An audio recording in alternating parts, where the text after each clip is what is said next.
నాకు తెలిసిన ఒక మిత్రుడు ఒక మంచి పద్యం రాసి పంపించాడు. ఆ పద్యం చదివాక అది మీ అందరితో కూడా పంచుకోవాలి అనిపించింది.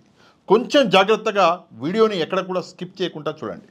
ఇక పద్యం ఏంటి అంటే, బాబు షూరిటీ మోసం గ్యారంటీ, బాబు షూరిటీ స్కాములు గ్యారంటీ, బాబు షూరిటీ వ్యవస్థల నాశనం గ్యారంటీ, బాబు షూరిటీ దోచుకోవడం గ్యారంటీ, బాబు షూరిటీ జగన్ ఇచ్చిన పథకాలు తీసేయడం గ్యారంటీ, బాబు షూరిటీ పేదలను రోడ్డు మీద పడేయడం గ్యారంటీ, బాబు షూరిటీ విద్యార్థుల చదువులకి నో గ్యారంటీ, బాబు షూరిటీ నిరుద్యోగుల జీవితాలతో ఆడుకోవడం గ్యారంటీ, బాబు షూరిటీ పరిశ్రమలు పోవడం గ్యారంటీ, బాబు షూరిటీ భూదందా గ్యారంటీ, బాబు షూరిటీ చెప్పింది చేయకపోవడం గ్యారంటీ, బాబు షూరిటీ ప్రజాస్వామ్యం కూని గ్యారంటీ అని చెప్పేసి ఒక మంచి పద్యాన్ని రాసి మిత్రుడు పంపించాడు. నిజంగా చాలా ఆనందం వేసింది.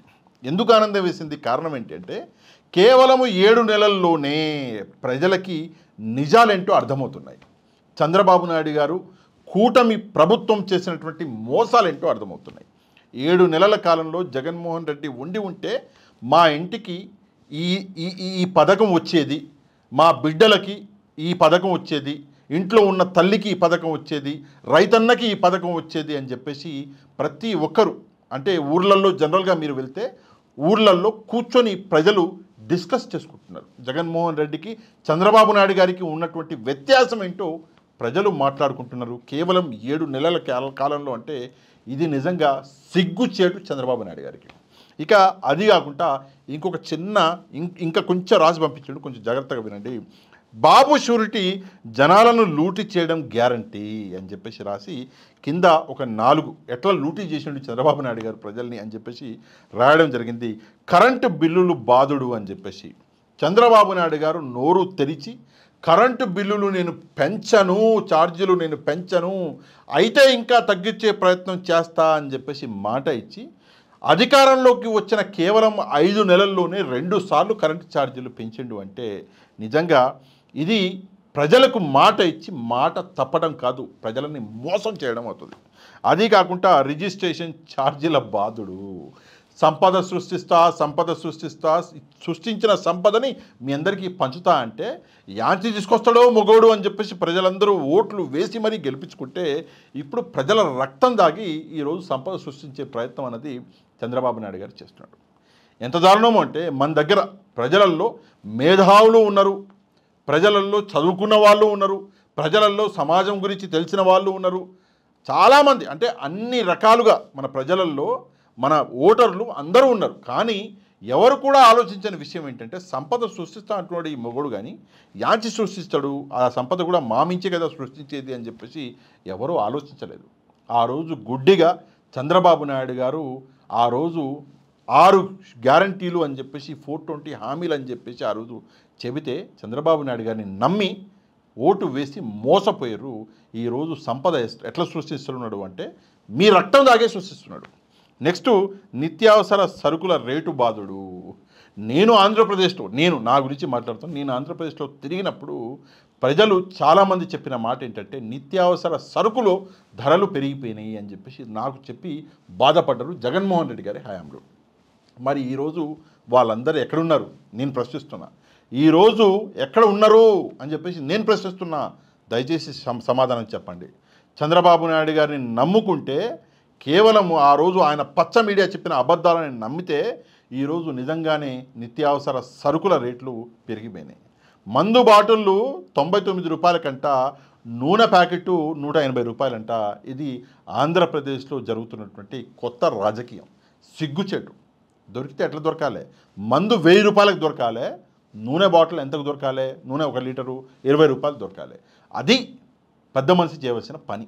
కానీ ఈరోజు నువ్వు ఏం చెప్పినావు? తాగి తూగండ్రా, తాగి పడుకోండ్రా అని చెప్పేసి ప్రజలకి 99 రూపాయలకి మందు అందిస్తున్నావు అంటే దీనికంటే రాక్షసత్వం ఇంకోటి ఉంటుందా? నేను చంద్రబాబు నాయుడు గారిని సూటిగా ఒకటే ప్రశ్న అడుగుతా. ఏంటంటే, ఆయన ఇంట్లో క్షమించాలండి, అడగాలి కాబట్టి అడుగుతున్నా, ఆయన ఇంట్లో ఆయన కుటుంబ సభ్యులకు కూడా ఎట్లనే మందు ఇచ్చి తాగి పడుకోండి అంటాడు చంద్రబాబు నాయుడు గారు? అనడు. ఎందుకంటే ఆయన ఇంట్లో ఎవడు కూడా మత్తుకు బానిస అవ్వద్దు అని చెప్పేసి ఆయన ఆలోచిస్తాడు. కానీ ఈరోజు రాష్ట్రంలో ప్రజలు మాత్రం మత్తుకు బానిస అవ్వాలి అని చెప్పేసి ఈ రాజకీయం చేస్తున్నాడు. ఆ రాజకీయాన్ని నమ్మి ప్రజలు ఓటేసారు అంటే నిజంగా సిగ్గుచేటు. ఇసుక ఓడమ్మ జీవితం ఇసుక ఇసుక ఇసుక అని చెప్పేసి ఎలక్షన్లకి ముందు జగన్మోహన్ రెడ్డి గారిని ఇస్తా రీతిన తిట్టిర్రు. ఎవరు? ఈ పచ్చ బ్యాచ్, ఈ కూటమి బ్యాచ్. ఇప్పుడు ఇసుకేది? ఫ్రీ ఇసుకేది? ఈరోజు ఫ్రీ అంటే గాండ్రించి ఉమ్మేస్తున్నారు. ఫ్రీ అని చెప్పేసి ప్రజలకి చంద్రబాబు నాయుడు గారు చేసినటువంటి మోసం. ఇక ఈ మోసాలు పక్కన పెట్టేస్తే సూపర్ 6 ఒక మంచి సినిమాలో హీరో చంద్రబాబు నాయుడు గారు. ఆ సినిమా పేరే సూపర్ 6. ఆ సినిమా అన్నది ట్రైలర్ రిలీజ్ చేసిండు ఎలక్షన్లకి ముందు. వచ్చేస్తుంది ఈ సినిమా సూపర్ హిట్ అన్నాడు. వచ్చింది, సినిమా ఫ్లాప్ అయింది, అది ఇంటికి కూడా వెళ్ళిపోయింది. ప్రస్తుతం ప్రజలందరూ ఓరి అమ్మ మేము మోసాలు చూసినాము, కానీ ఇంత పెద్ద మోసం అయితే మేము చూడలేదయ్యా అని చెప్పేసి నిజంగా ప్రజలు ఈరోజు బాధపడుతున్నారు. మొన్న నాకు ఒక వ్యక్తి ఫోన్ చేసి ఒక మాట అన్నాడు. అన్న, నేను ఒక ఇండివిజువల్, ఒక వ్యక్తిని నేను పక్కవాడిని మోసం చేస్తే నన్ను పోలీసులు పట్టుకపోతారు. నేను పక్కవాడిని మోసం చేస్తే పక్కవాడు కోర్టుకు వెళ్ళి నా మీద కేసు వేస్తాడు. అట్లాంటిది చంద్రబాబు నాయుడు గారు ఇంత పెద్ద మోసం చేసిండన్న రాష్ట్రంలో ప్రజలందరినీ మరి ఏంటన్నా చట్టం చంద్రబాబు నాయుడు గారిని శిక్షించదా అని చెప్పేసి నన్ను ప్రశ్నిస్తే నేను చెప్పిన సమాధానం ఏంటంటే, చట్టం చుట్టం తమ్ముడు. ఈ రాజకీయ నాయకులకి చట్టం మనకే పనికి వస్తుంది, కానీ వీళ్ళకి చుట్టం వీళ్ళని ఏం చేయదు. వీళ్ళు ఎన్ని మోసాలు చేసినా, వీళ్ళు ఎన్ని దగాఖోరు పనులు చేసినా కూడా ఆ చట్టం ఎప్పుడు వీళ్ళకి చుట్టం అని చెప్పేసి నేను చెప్పిన. ఎంత బాధాకరమైన విషయం అంటే 99% తన మేనిఫెస్టోలో హామీలను పూర్తి చేసిన జగన్మోహన్ రెడ్డి గారిని కాదని ఈరోజు కేవలం అబద్ధాల మీద బతికేటటువంటి ఈ కూటమిని ప్రజలు నమ్మిరంటే నిజంగా సిగ్గేస్తుంది, బాధేస్తుంది. ఎలక్షన్లు జరిగి రిజల్ట్ వచ్చిన ఆ రోజు నుంచి నేను అప్పుడే ఇమ్మీడియట్గా రిజల్ట్ వచ్చిన నెక్స్ట్ డే వీడియో చేసింది నేనే. ఎవరు కూడా ధైర్యం చేయలే. ఎందుకంటే అప్పుడు హై లెవెల్లో గొడవలు జరుగుతున్నాయి, అప్పుడు కొడుతున్నారు, కొట్లాటలు అవి జరుగుతున్నాయి. అందరూ యూట్యూబర్లు, అందరూ ఈ జర్నలిస్టులు కూడా భయపడి ఆగురా బాబు ఏమవుతుందో చూద్దామని చెప్పేసి ఇంట్లో కూర్చుంటే బయటకు వచ్చి వీడియో చేస్తుండే నేను. ఈవీఎంల మీద ఫైట్ చేస్తుండే నేను. 54,000 మంది డేటా ఏదైతే ఉందో అది వాళ్ళ దగ్గర నుంచి రిక్వెస్ట్లు తీసుకొని ఆ 54,000 చిల్లర మంది ఆ రిక్వెస్ట్లని ఆనరబుల్ ప్రెసిడెంట్ ఆఫ్ ఇండియా గారికి, ఆనరబుల్ చీఫ్ జస్టిస్ గారికి పంపించింది ఈవీఎంలకి వ్యతిరేకంగా నేను. ఆ రోజే చెప్పిన ఇది మోసము, దగాబడ్డరు ప్రజలు. ఏదో ఒక రోజు రక్తంలో మన కళ్ళల్లోకి వెళ్ళి నీళ్లు కాదు రక్తం వస్తుంది అని చెప్పేసి చెప్పిన. ఈరోజు అదే నిజం అవుతుంది. విద్యా వ్యవస్థ మొత్తానికి నాశనం అయిపోయింది. విద్యా వ్యవస్థలో కేవలము కొంతమంది ప్రైవేటు వ్యక్తుల స్కూళ్ళు, కాలేజీలు నడపాలి అని చెప్పేసి ఈరోజు గవర్నమెంట్ స్కూళ్ళని, గవర్నమెంట్ కాలేజీలని మళ్ళీ నిర్వీర్యం చేసేసిండు మన పెద్ద ఆయన. దీనికంటే దరిద్రం ఇంకోటి ఉండదు. ఒక్క విషయం చెప్తున్నానండి, క్లియర్గా చెప్పాలంటే మన బతుకులు మనమే నాశనం చేసుకున్నాము అనడంలో ఎట్లాంటి సందేహం లేదు. ఏదేమైనా కూడా మళ్ళీ మంచి రోజులు వస్తాయి. చీకటి పడ్డాక తెల్లారుతుంది. అది కొంత సమయం తీసుకున్నప్పటికి కూడా ఉదయం తెల్లారుతుంది, సూర్యకిరణాలు మళ్ళీ వస్తాయి. అది ప్రతి ఒక్కరూ నమ్మకం పెట్టుకోవాలి. ఏదేమైనా కూడా ఈ సమయం తొందరగా వెళ్ళిపోవాలని చెప్పేసి, ఇట్లాంటి ప్రభుత్వాలు మళ్ళీ ఎప్పటికీ రాకూడదని చెప్పేసి నేను కూడా ఆశిస్తున్నా. దాంతోపాటు ఒక విషయం మీకు చెప్తున్నా, చంద్రబాబు నాయుడు గారు కూడా చెప్పాలి కాబట్టి చెప్తున్నా. చంద్రబాబు నాయుడు గారు 2019లో మీరు ఓడిపోయిన తర్వాత 2024 దాకా కూడా నేను చాలా నేర్చుకున్నా, నేను మారిపోయినా, కొత్త చంద్రబాబుని చూస్తారు అని చెప్పేసి మీరు అన్నారు. కానీ మీరు మారలేదు. మనిషి అలవాటు మార్చొచ్చు, వ్యక్తిత్వాన్ని మార్చలేదు. మీ వ్యక్తిత్వంలోనే ఉంది ఈ మోసం, ఈ దగ. అందుకే మీరు మారలేదు. కేవలం ప్రజల్ని మోసం చేశారు, అంతకంటే ఎక్కువ ఇంకేం లేదు.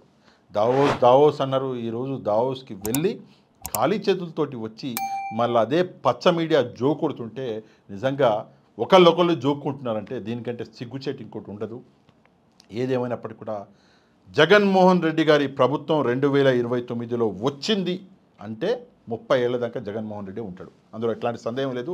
దీని గురించి మీరేమనుకుంటున్నారో తప్పకుండా కమెంట్ చేయండి. అది కాకుండా తప్పకుండా వీడియోని లైక్ అండ్ షేర్ చేయడం మాత్రం మర్చిపోవద్దు. ఎవరైతే ఛానల్ని సబ్స్క్రైబ్ చేసుకోలేదో తప్పకుండా ఛానల్ని కూడా సబ్స్క్రైబ్ చేసుకోండి.